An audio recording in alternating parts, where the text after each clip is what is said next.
Qulillahumma malikal mulki tu'til mulka man tasha wa tanzi'ul mulka mimman tasha wa tu'izzu man tasha wa tudhillu man tasha biyadikal khairu innaka ala kulli syai'in qadir. Tu. Itu surah Ali Imran juga. Kemudian sambunglah ya. Yang kau apa namanya? Mana dia punya ni?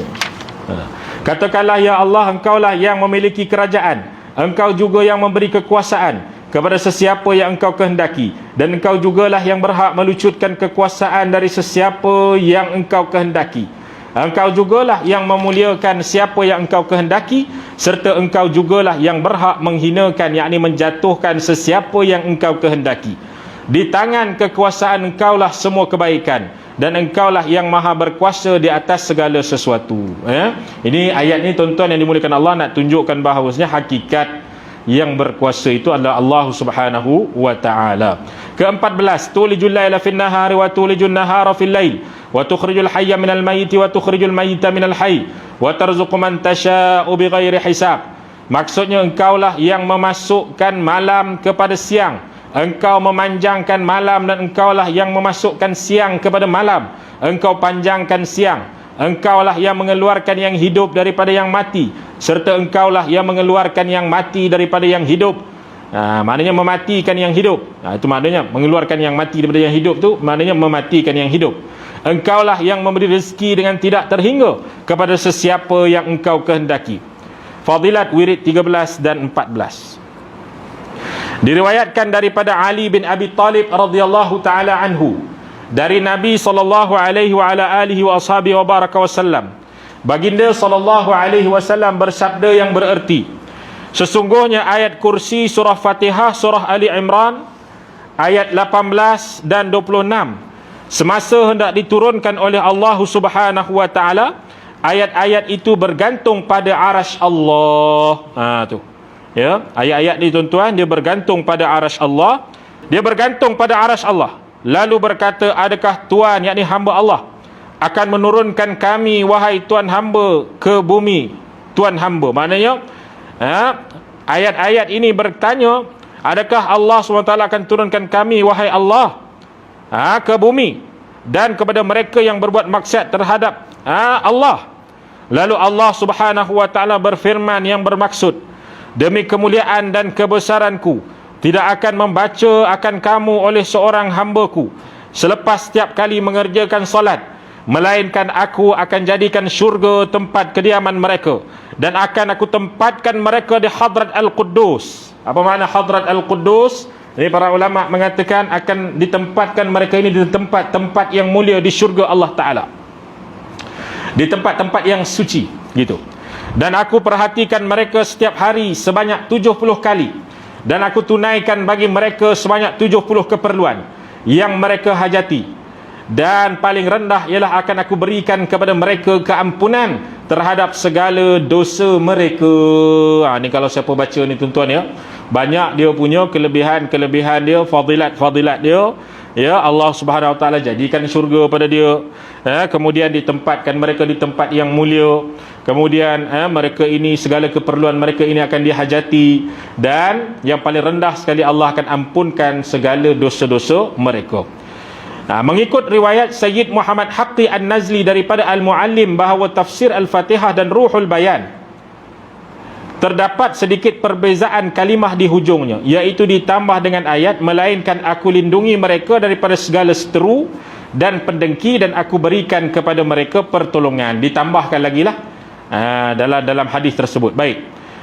Jadi tuan-tuan yang dimuliakan Allah Subhanahu wa ta'ala, dalam hadis-hadis yang banyak juga, antaranya riwayat Hakim ya, dan hadis-hadis yang banyak juga menceritakan tentang kelebihan ayat ini tuan-tuan yang dimuliakan Allah Subhanahu wa ta'ala.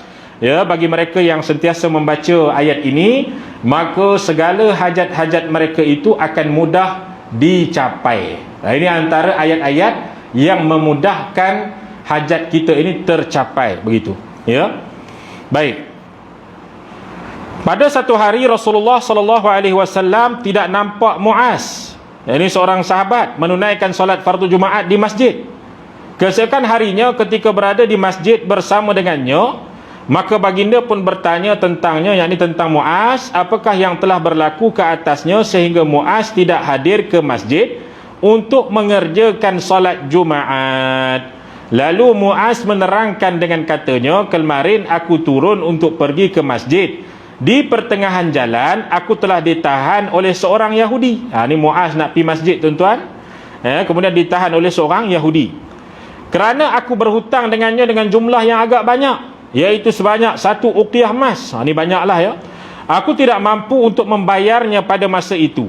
Maka dengan sebab itu aku tidak dibenarkan pulang. Setelah aku merayu-rayu kepadanya dan berjanji akan membayarnya apabila mendapat rezeki nanti, barulah orang Yahudi itu melepaskan aku setelah menahan aku selama beberapa jam. Sebab itulah aku tidak dapat hadir ke majlis kemarin. Setelah Rasulullah SAW mendengar segala keterangan daripada Muaz itu, maka baginda SAW pun bersabda yang bererti, biar aku ajarkan kepadamu 2 ayat, yakni surah Ali Imran ayat 26 dan 27 di atas. Surah Ali Imran, iaitu yang sebelumnya, tuan-tuan, daripada qulillahumma malikal mulki tu'til mulka man tasha sampailah kepada tulijul laila fin nahar tu.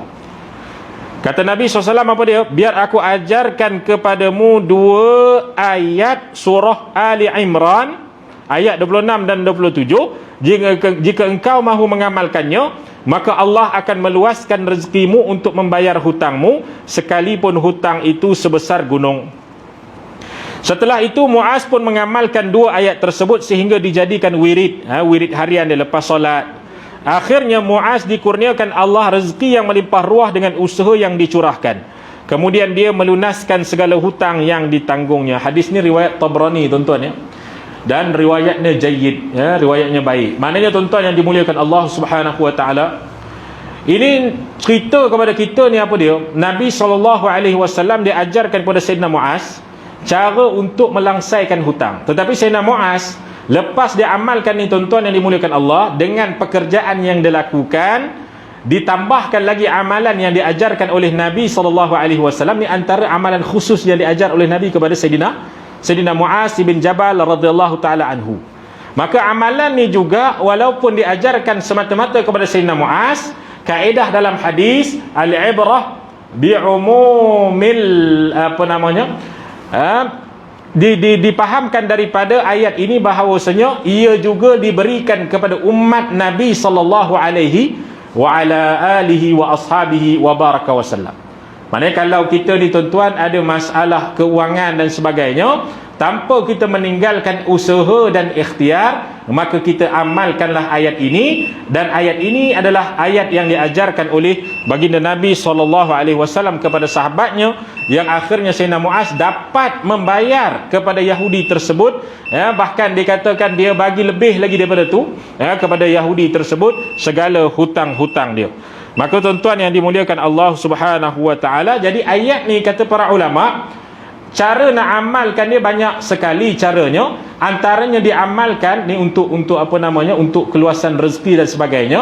Antara caranya diamalkan ketika mana selepas solat. Antara lagi caranya diamalkan untuk dibaca di dalam solat sunat. Solat sunat apa? Solat sunat hajat. Ya. Dibaca dalam solat sunat hajat. Pada rakaat yang pertama tu, mula dengan qulillahumma malikal mulki tu'til mulka man tasha, kemudian tulijul lail ni dibaca 7 kali. Diulang 7 kali balik. Ya, diulang berapa kali? 7 kali. Itu pada rakaat yang pertama. Dan kemudian pada rakaat yang kedua itu dibaca qul ya ayyuhal kafirun. Ini salah satu daripada cara kalau kita nak amalkan dengan cara solat sunat hajat. Untuk apa? Untuk diberikan rezeki oleh Allah Subhanahu wa taala. Dan kita kena faham, rezeki Allah Subhanahu wa taala itu bukanlah sekadar kita kata nilaian harta dan sebagainya. Rezeki itu pun banyak juga. Kalau kita minta kepada Allah Subhanahu wa taala itu rezeki, ya, maka akan diberikan kemudahan untuk kita selesaikan hutang kita. Diberikan kemudahan kepada kita rezeki yang banyak ni, antaranya anak yang soleh juga rezeki. Anak yang saleh, anak yang bermanfaat, yang mendoakan ibu dan ayahnya, itu juga rezeki. Ya.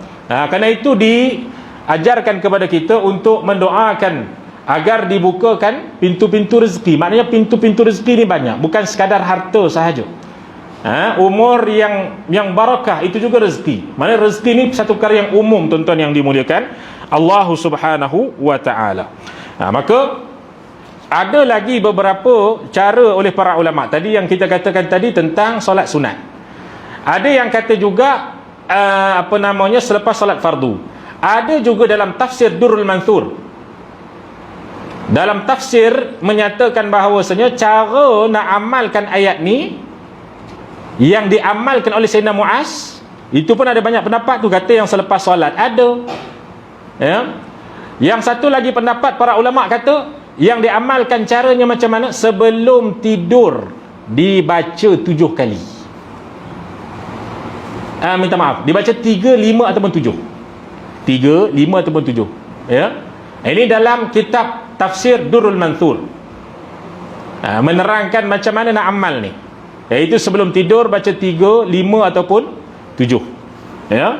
Jadi tuan-tuan yang dimuliakan Allah Subhanahu wa taala, ini dalam kitab-kitab para ulama pun menerangkan cara macam mana kita nak amalkan ayat-ayat yang telah diberikan kepada umat Muhammad sallallahu alaihi wasallam ini. Mudah-mudahan dengan sedikit daripada kita kata kita memahami wirid-wirid yang kita baca ini bukan sekadar selepas daripada solat, bahkan ayat-ayat ini juga ada banyak manfaatnya yang boleh kita bacakan mungkin selepas daripada sebelum kita tidur, ketika mana solat sunat dan sebagainya. Mudah-mudahan Allah Subhanahu wa taala mengurniakan kepada kita taufik dan hidayahnya, amin ya rabbal alamin.